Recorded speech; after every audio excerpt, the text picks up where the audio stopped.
Hey guys, this video, this video is going to be a continuation of the video series that I started pulling comparable market analysis in Tucson for specific zip codes.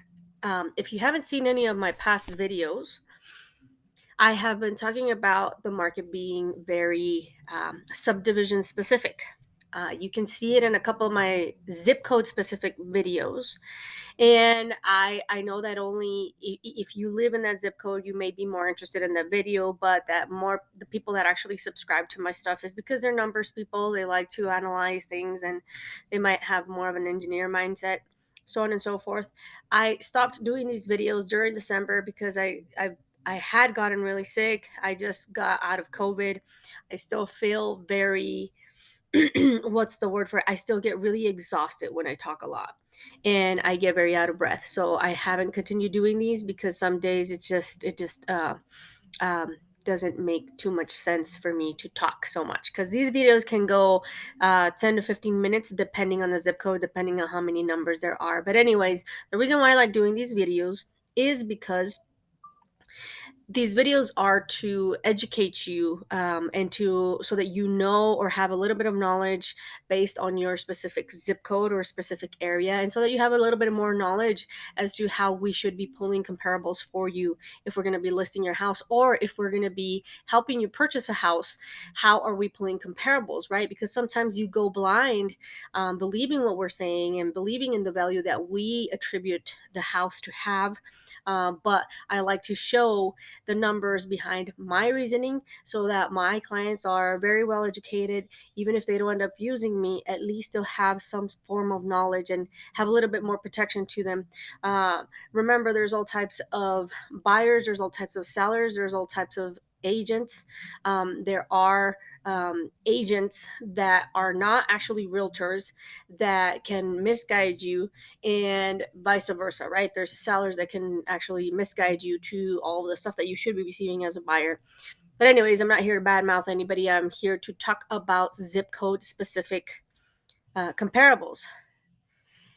When I started the series, I was utilizing November statistics. Obviously, since we are done with December, I'm going to be pulling December statistics. And for the purposes of keeping the amount of comparables down, I'm only going to be utilizing, as you can see right here, single family residences. I'm not using duplexes. I'm not using commercial buildings. I'm not using townhouses, mobile homes, manufactured residences, none of that stuff. And I am constraining it to 3 bedroom, 2 bathroom because it is the most popular amongst current buyers. Prices have gone up a lot during the past year, and there's a lot of concern for a lot of buyers that they want to hold off and they want to wait. Typically, November, December is a good time to buy because there's less competition, so on and so forth. But anyways, let's move forward. Let's go to, I have actually done videos on, and like I said, I'm going to be trying to do at least one a day. We'll see right now that it's difficult for me to talk a little bit, how many I can go through. But I started on zip code 85711. I've done 85712, 85716, 85719, 85705, 85701, and 85701 townhomes. 85704, 85745. I've done all those zip codes. If you were to listen to the statistics, to November statistics on some of those zip codes, you can look it up on my YouTube channel. But because I've already done those, today I am going to go and I'm going to try to do only like the Tucson area. Maybe I'll go all the way to Green Valley.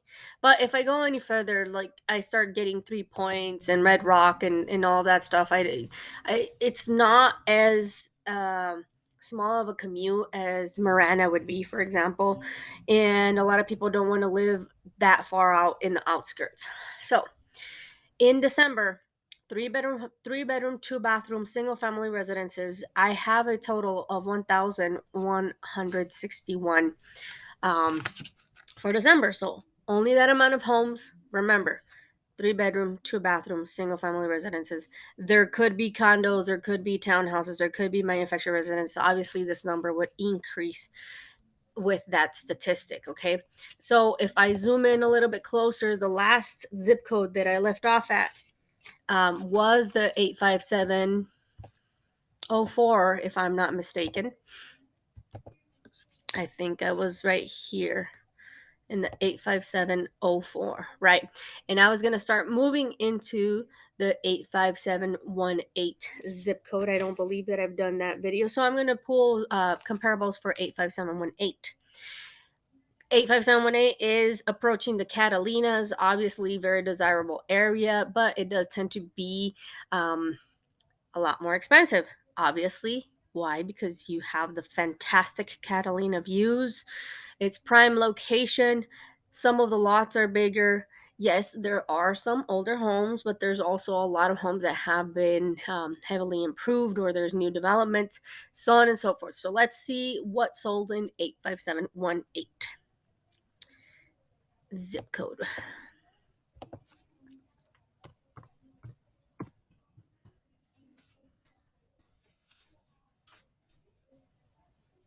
So I got 39 sold homes. And when I look at those results, if I pull a comparable market analysis, and I say this in all of my videos because I can't stop repeating this.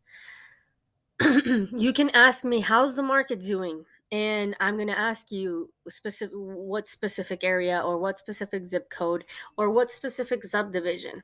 I've repeated this in a lot of my videos. There's tons of subdivisions in every city, in every state. So obviously, as realtors, unless we live in that specific subdivision, or unless we farm that specific subdivision, or we only sell in that specific subdivision, we don't typically carry subdivision specific numbers in our head. And I have a horrible memory.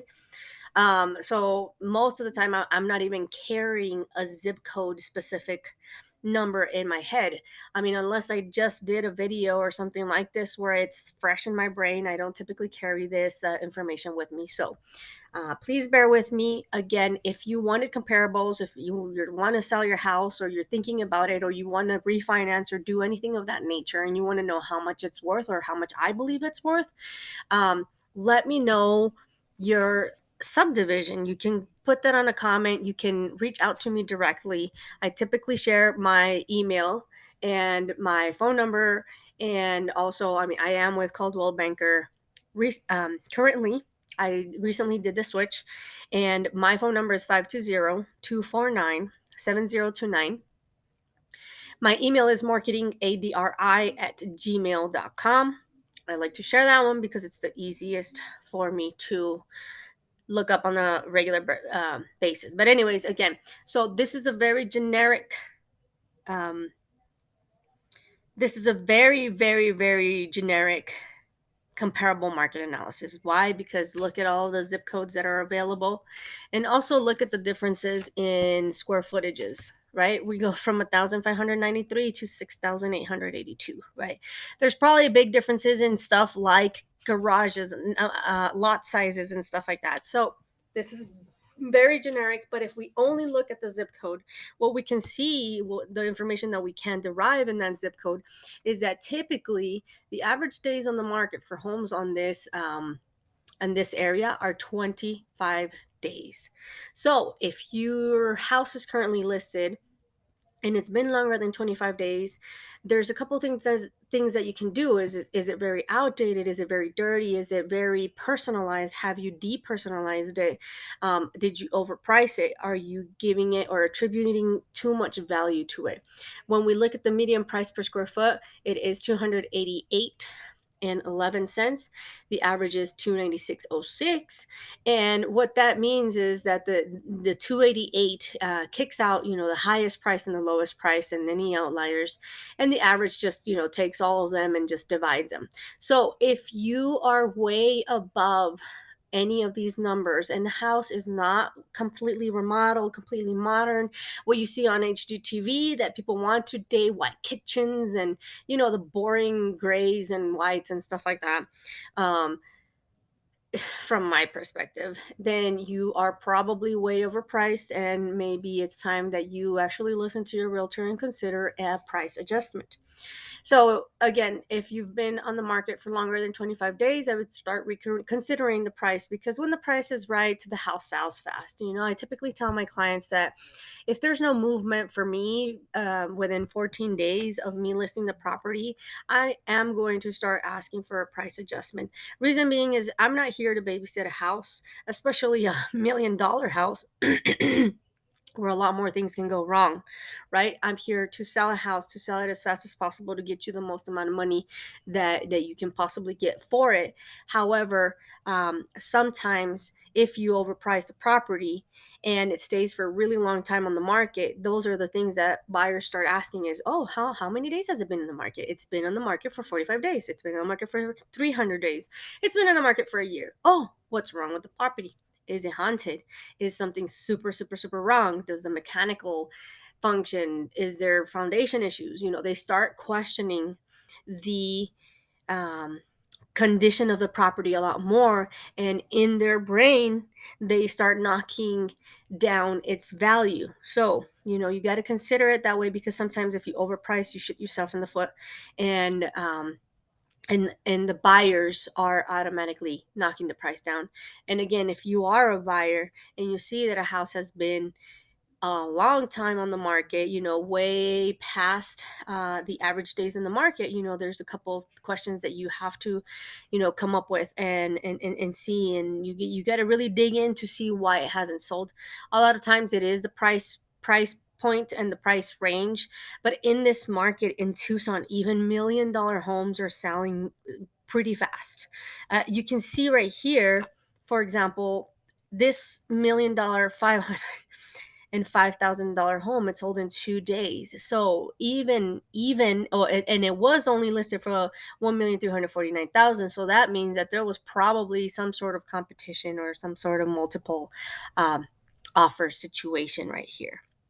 So, with that said, the average price on the zip code in the Catalinas for 85718 is 903,333.